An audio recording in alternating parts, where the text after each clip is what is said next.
এমনকি শেখ হাসিনা পর্যন্ত বলতে বাধ্য হয়েছে একমাত্র জামাত শিবিরের জন্য নাকি সেই দেশ থেকে পালাতে বাধ্য হয়েছে। আমি কোনো পক্ষপাতিত্ব করছি না, মনে করবেন না যে আমি আবার জামাত শিবির করি। তারা সেই সময় এই দেশে নিষিদ্ধ ছিল। কেন নিষিদ্ধ করা হলো জাস্ট কয়েকদিন আগে, সেটাও আপনাদের বুঝতে হবে। আপনাদেরকে পক্ষপাতিত্ব করলে হবে না, যে যে ভালো কাজ করে তাকে আপনার সে স্বীকৃতি দেওয়ার মনোভাব থাকতে হবে। এই দেশের সেকুলাররা যারা সেই রাষ্ট্রযন্ত্রে বসে আছে তারা চায় না এই দেশে ইসলামিক শক্তিটা আবির্ভূত হোক, তারা চায় না। তারাও জুলাই সনদকে মনে মনে বাধা দিচ্ছে, আপনারা হয়তো সেটা বুঝতে পারছেন না। তো কি করতে পারেন, আগামী নির্বাচনে এমন একটা সময় আল্লাহ আপনাদেরকে এমন একটা সুযোগ করে দিয়েছেন, যদি আপনারা ভারত বিরোধী শক্তিকে প্রতিহত করতে না পারেন তাহলে আবার দেশ অন্ধকারে যাবে, এটা আমি শতভাগ নিশ্চিত করতে পারি। ভারত প্ল্যান এ হেরে গেছে, পরাজিত হয়েছে প্ল্যান এ, প্ল্যান বি তারা এখন গ্রহণ করেছে বি কে নিয়ে, প্ল্যান বি গ্রহণ করেছে বি কে নিয়ে। সুতরাং আমাদের বুঝতে হবে, আমাদের অনুভূতিকে জাগ্রত করতে হবে, ইমানকে শক্তিশালী করতে হবে। আন্তর্জাতিক অথবা মুসলিম ইউনিটি, যেটা বিশ্বব্যাপী মুসলিম ইউনিটির কথাই তো বলছেন একটা, সেটা করতে হলে তো আগে নিজেদের মধ্যে ইউনিটি আসতে হবে। 2022 সালে জেনারেল ইব্রাহিম বীর প্রতীক, আমার শ্রদ্ধেয় ব্যক্তিত্ব, তাকে নিয়ে সেই খুব কঠিন সময়ে যখন ফেসিবাদ চরম আকার ধারণ করেছে, আমরা গোপনে সেই সময়ে একটা উদ্যোগ নিয়েছিলাম, অন্ততপক্ষে বাংলাদেশের ইসলামী দলগুলোর মধ্যে একটা ঐক্য করা যায় কিনা। আমি খুব ওতপ্রোত আমি জড়িত ছিলাম সেটার সাথে, কেননা সেই সময় আমরা চিন্তা করেছিলাম বামপন্থী সেকুলার সবাই মিলে গেছে, একাকার হয়ে গেছে হাসিনার সাথে। হাসিনার রাজত্বকে, ফেসিবাদের রাজত্বকে দীর্ঘায়িত করার জন্য তারা ব্যাপকভাবে প্রস্তুতি গ্রহণ করেছে চিরস্থায়ীভাবে। তখন আমরা চিন্তা করলাম, মাহমুদ ভাই তো তখন এমন ভাবে নির্যাতিত হচ্ছিলেন যে সেটা বলাই বাহুল্য, এবং দুঃসাহসী যে ভূমিকা রেখেছেন তিনি, কারো কাছে মাথা নত করেন নাই, একটা উদাহরণ হিসেবে তিনি আবির্ভূত হয়েছিলেন। আমরা তাকেও স্মরণ করছিলাম সেই সময়ে। তো সেই সময় আমি গভীরে প্রবেশ করেছি বাংলাদেশের বিভিন্ন রাজনৈতিক, ইসলামী রাজনৈতিক দলগুলোর মধ্যে। আমি দেখলাম, আপনি তো বলছেন যে মৃত্যুর, একজন বক্তা বলে গেছেন যে মৃত্যুর ভয় আমাদেরকে তাড়িত করছে, সেজন্য আমরা কোনো সাহসী উদ্যোগ গ্রহণ করি না। সেটা তো পরের কথা, ব্যক্তিগত ক্ষুদ্র স্বার্থ আমরা ত্যাগ করতে চাই না, মৃত্যু তো পরের কথা। ব্যক্তিগত ক্ষুদ্রতার স্বার্থ, সেটা আমি গভীরভাবে দেখেছি আলেম উলামাদের মধ্যে, কেমন ব্রাহ্মণ্যবাদের সেই ধারাটা তাদের মধ্যে ঢুকে গেছে। তারা নিজেদেরকে, অনেকেই মনে করেন, সবাই না, যে ইসলামের ধ্বজাধারী আমরা ছাড়া কেউ না। অর্থাৎ যদি আধুনিক শিক্ষিত কেউ ইসলামী চিন্তাবিদ হয়, তাদের কোনো স্থান নাই সেখানে। তারা সেটা গ্রহণ করতে চায় না, অ্যাকসেপ্ট করতে চায় না। তারা মনে করে যে ইসলামের মালিকানা কেবল আমাদের। আমি একটা উদাহরণ দিই।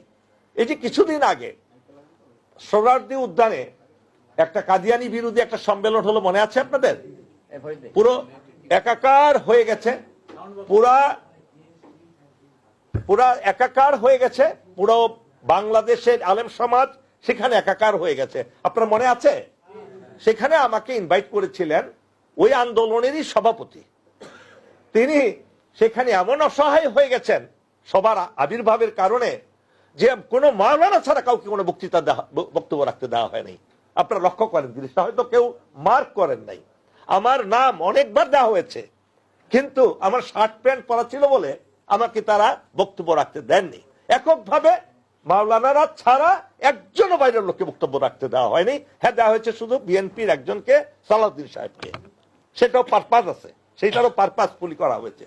তো কিভাবে আপনি নিজেরাই তো ঐক্যবদ্ধ হতে পারছেন না আলেমরা, আপনারা কিভাবে রাষ্ট্রীয় ঐক্যের কথা বলছেন, আন্তর্জাতিক ঐক্যের কথা বলছেন? এখন আসলে আমি নিতে চাই না, কেন আমার খুব লজ্জিত হই আমি মাহমুদ ভাইয়ের সামনে কথা বলতে।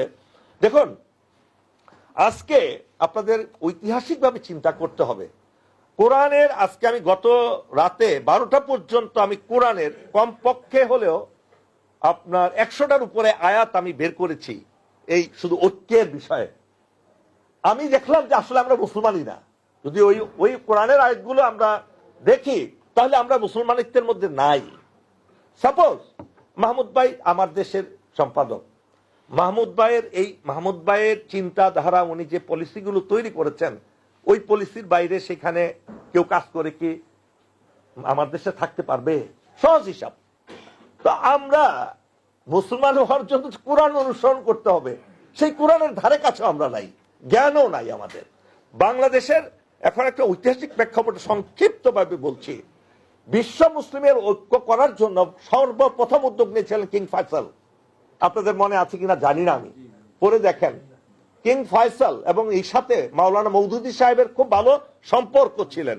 মাওলানা মওদুদী সাহেবেরও খুব উদ্যোগ ছিল এবং কিং ফয়সালকে তিনি অনুপ্রাণিত করতে পেরেছিলেন যাতে মুসলিম ঐক্যের সৃষ্টি হয়। তাকে নির্মমভাবে তার ভাতিজাকে দিয়ে হত্যা করা হয়েছে। কাজটা কিন্তু খুব সহজ না। যখনই আপনি ঐক্য করতে যাবেন, একটা আধিপত্যবাদী শক্তি, ইসলাম বিরোধী শক্তি, ইহুদিবাদ, জায়নিজম, খ্রিস্টানিটি এবং হোয়াইটিজম এবং আরেকটা শক্তি ইসরায়েল, এর সাথে যুক্ত হয়েছে আমাদের ভারতীয় আধিপত্যবাদ। তারা সম্মিলিতভাবে আপনাকে উঠতে দিবে না। কিং ফয়সাল নিয়েছিলেন, পারেননি, হত্যা করা হয়েছে। জেনারেল দুই জিয়া, একজন হলো পাকিস্তানে জিয়াউল হক আর বাংলাদেশের জিয়াউর রহমান, ওনারাও দুইজন উদ্যোগ নিয়েছিলেন, তাদের দুইজনকে হত্যা করা হয়েছে। এই ঘটনাগুলো আপনাদের বুঝতে হবে, জানতে হবে। জেনারেল জিয়াউল হককে হত্যা করার জন্য আমেরিকা, যাতে এই জিয়াউল হক এত প্রভাবশালী হয়ে গেলেন মুসলিম বিশ্বে, তাকে মারার জন্য তাদের অ্যাম্বাসেডরকে পর্যন্ত তারা স্যাক্রিফাইস করেছে। মাহমুদ ভাই ভালো জানবেন এগুলো, আরো আমি খুব ক্ষুদ্র মানুষ। অ্যাম্বাসেডরকে পর্যন্ত স্যাক্রিফাইস করেছে যাতে এই প্রেসিডেন্ট জেনারেল জিয়াউল হককে হত্যা করা হয়। একইভাবে আমাদের জিয়াউর রহমান, অনেককে বলে যে ভারতীয় ইন্ধনে কিংবা ভারতীয় প্রত্যক্ষ সহযোগিতায়, হ্যাঁ কোনো সন্দেহ নাই, কিন্তু এটার পিছনে শুধু ভারত নয়। আপনাদের বুঝতে হবে বাংলাদেশের সেকুলার শক্তি, আজকে জোর দিয়ে বলতে চাই, আজকে এখানে অনেকেই সেকুলার হয়তো হাজির আছেন, মনে রাখবেন আপনাদেরকে শয়তান তৈরি করেছে যারা সেকুলার। এই সেকুলার তৈরি করে মুসলমানদের মধ্যে শয়তান, অর্থাৎ মানুষ বেশি শয়তানেরা। এরা বাংলাদেশে প্রত্যেকটা সমস্যার পিছনে হলো এই সেকুলার। শেখ মুজিবকে এসেছিল মডারেট একজন গণতান্ত্রিক ব্যক্তিত্ব, তাকে এই কমিউনিস্টরা, এই সেকুলাররাই কিন্তু তাকে পরিবর্তন করে এক নেতা এক দেশের মধ্যে নিয়ে যায় এবং আলটিমেটলি তার জীবন শেষ করতে হয়। একইভাবে জিয়াউর রহমানকেও। এবং আপনারাও যারা এই উদ্যোগ নেবেন, আপনাদেরকে বুঝতে হবে, নিজেকে বিশ্বাস করতে হবে প্রকৃত শত্রু কারা, তাদের থেকে আপনাদের সাবধান থাকতে হবে। কাজটা খুব সহজ নয়, অত্যন্ত কঠিন। আমি আন্তরিকভাবে ধন্যবাদ জানাচ্ছি ফরিদ ভাইকে। এবং এখানে দেখেন দিনহীন ভাবে তারা এই আয়োজনগুলো করছে। তাদের নিজস্ব কোনো আর্থিক সামর্থ্য নাই, আজকে সেই শক্তি নাই। আজকে অন্য সাধারণ বিষয় নিয়ে যেভাবে আবির্ভূত হয় মানুষ, সেমিনার সিম্পোজিয়াম করে, আজকে কিন্তু এটার সাথে একটা বিশাল তফাৎ আপনাদের মনে রাখতে হবে। তো প্রিয় ভাই ও বোনেরা, আমি পরিশেষে অনুরোধ করব, আগামী ইলেকশনটা হলো একটা মোক্ষম সময়, একটা ক্রান্তিকাল, যে দেশটাকে 16 বছর ফ্যাসিস্ট হাসিনা ইন্ডিয়ার রাজত্বে কায়েম করেছে, সেই দেশটায় এই আমাদের আবাবিল পাখিদের উদ্যোগে, আমি বলি কোন রাজনৈতিক দলের কৃতিত্ব সেখানে ছিল না। অফকোর্স যারা গোপনে ছিল তাদের কথা আলাদা। আজকে শেখ হাসিনা পর্যন্ত বলতে বাধ্য হয়েছে একমাত্র জামাত শিবিরের জন্য নাকি সেই দেশ থেকে পালাতে বাধ্য হয়েছে। আমি কোনো পক্ষপাতিত্ব করছি না, মনে করবেন না যে আমি আবার জামাত শিবির করি। তারা সেই সময় এই দেশে নিষিদ্ধ ছিল। কেন নিষিদ্ধ করা হলো জাস্ট কয়েকদিন আগে, সেটাও আপনাদের বুঝতে হবে। আপনাদেরকে পক্ষপাতিত্ব করলে হবে না, যে যে ভালো কাজ করে তাকে আপনার সেই স্বীকৃতি দেওয়ার মনোভাব থাকতে হবে। সেই মনোভাব না থাকলে আপনি একটা সত্যিকারের মুসলমান নন, এটা বুঝতে হবে। আজকে একটা সুযোগ আল্লাহ করে দিয়েছেন, আগামী নির্বাচন। দুঃখজনক হলেও সত্য, গণভোট এবং নির্বাচনটা একদিনে পড়েছে। দুইটা মেইন মেনু একসাথে খাওয়া যায় না, এই জনগণ বিভ্রান্ত হবে। 4টা প্রশ্ন দিয়েছে, 4টা প্রশ্নের মধ্যে আমি 2টা মানি না, তাহলে আমি কি করব? একটা মানি না, কি করব? এক কথায় হতো জুলাই সনদের আপনার আস্থা আছে কি নাই, শেষ হয়ে যেত, হা বা না। কিন্তু এটা ইচ্ছা করে জটিলতা তৈরি করা হয়েছে, যাতে এখানে একটা গভীর ষড়যন্ত্র কাজ করছে। আপনাদের বুঝতে হবে, এই দেশের সেকুলাররা যারা সেই রাষ্ট্রযন্ত্রে বসে আছে, তারা চায় না এই দেশে ইসলামিক শক্তিটা আবির্ভূত হোক, তারা চায় না। তারাও জুলাই সনদকে মনে মনে বাধা দিচ্ছে, আপনারা হয়তো সেটা বুঝতে পারছেন না। তো কি করতে পারেন? আগামী নির্বাচনে এমন একটা সময় আল্লাহ আপনাদেরকে এমন একটা সুযোগ করে দিয়েছেন, যদি আপনারা ভারত বিরোধী শক্তিকে প্রতিহত করতে না পারেন, তাহলে আবার দেশ অন্ধকারে যাবে, এটা আমি শতভাগ নিশ্চিত করতে পারি। ভারত প্ল্যান এ হেরে গেছে, পরাজিত হয়েছে প্ল্যান এ, প্ল্যান বি তারা এখন গ্রহণ করেছে বি কে নিয়ে, প্ল্যান বি গ্রহণ করেছে বি কে নিয়ে। সুতরাং আমাদের বুঝতে হবে, আমাদের অনুভূতিকে জাগ্রত করতে হবে, ইমানকে শক্তিশালী করতে হবে। অনেকে ইমান বললে আবার মনে মনে মনে মৌলবাদ খুঁজে পান, সেখানে ফান্ডামেন্টালিজম খুঁজে পান। ভাইরা, এটা ছাড়া কোনো উপায় নাই। যতক্ষণ না পর্যন্ত আপনাদের ইমানি শক্তি আরো বহুগুণে শক্তিশালী না হবে, কখনো পরিবর্তন আনতে পারবেন না, ইউনিটি তো দূরের কথা।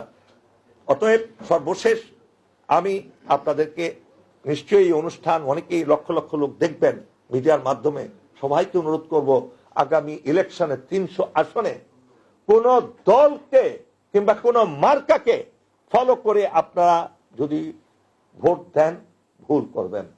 যে দলের যে ব্যক্তি যোগ্য, দেশপ্রেমিক, সৎ, ইমানদার, দেশকে গভীরভাবে ভালোবাসে, সেই ধরনের ব্যক্তিত্বকে, যারা আমলাদেরকে পরিচালনা করার যোগ্যতা রাখে, সেই ধরনের লোকদেরকে যদি আপনারা দল মত নির্বিশেষে নির্বাচিত করতে পারেন, বাংলাদেশের পরিবর্তন হবেই ইনশাআল্লাহ।